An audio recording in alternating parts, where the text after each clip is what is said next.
ನಾನು ಹೆಸರು ದೀಪಾ ಹಾಲನವರ್ ಅಂತ. ನಾನು ಪೊಲೀಸ್ ಹೆಡ್ ಕ್ವಾರ್ಟರ್ಸ್ ಹಾಸ್ಪಿಟ್ಲಿಂದ ಬಂದೀನಿ. ನಾನು ಇಲ್ಲೇ ಮ್ಯೂಸಿಯಂ ನೋಡೋಕಂತ ಬಂದಿದ್ದೀವಿ.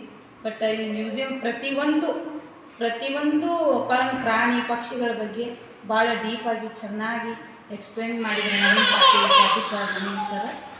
ಆಮೇಲೆ ಪ್ರತಿಯೊಂದು ನಮ್ಗೆ ಈ ಒಂದೊಂದು ವಸ್ತು ಒಂದೊಂದು ಪ್ರಾಣಿ ಪಕ್ಷಿಗಳ ಬಗ್ಗೆ ಫೇಕ್ ನ್ಯೂಸ್ ಗೊತ್ತಿತ್ತು, ರಿಯಾಲಿಟಿ ನ್ಯೂಸ್ ಸರ್ ಚೆನ್ನಾಗಿ ತಿಳಿಸ್ತಾರೆ.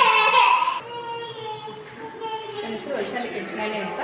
ನಾವು ಇಲ್ಲಿ ಮ್ಯೂಸಿಯಂ ನೋಡೋಕ್ಕಂತ ಬಂದಿದ್ವಿ. ಆದರೆ ಸರ್ ಹಾಗೆ ಸುಮ್ಮನೆ ನೋಡಿದರೆ ಅದನ್ನೇ ರಿಯಾಲಿಟಿ ಗೊತ್ತಾಗ್ತಿರಲಿಲ್ಲ. ಹಾಗೆ ನೋಡಿದ್ರೆ ಈ ಥರ ಪ್ರಾಣಿ, ಈ ಥರ ಪಕ್ಷಿ ಹಾಗೆ ಇಟ್ಟಿದ್ದಾರೆ ಅನಿಸುತ್ತೆ. ಆದರೆ ಸರ್ ಇಲ್ಲಿ ಅದ್ರ ಬಗ್ಗೆ ಎಲ್ಲ ಮಾನ್ಯತೆ ತಿಳಿಸ್ಕೊಟ್ರು. ಇದರಿಂದ ಯಾವ್ದು ಉಪಯೋಗ ಆಗ್ತದೆ, ಯಾವ್ದು ಉಪಯೋಗ, ಯಾವುದು ಎಷ್ಟು ವರ್ಷ ಜೀವಂತ ಇರ್ತದೆ, ಯಾವ್ದು ಫೇಕ್ ನ್ಯೂಸ್ ಯಾವುದಿದು ಅಂತಂದು. ಇನ್ನೊಂದು ನವಿಲಿನ ಬಗ್ಗೆ ಆಯಿತು, ಮತ್ತು ಹಾವಿನ ಬಗ್ಗೆ ಆಯಿತು, ಮತ್ತು ಕೆಲವೊಂದು ಇದ್ರ ಬಗ್ಗೆ ನಮಗೆ ಗೊತ್ತೇ ಇರಲಿಲ್ಲ ರೀ.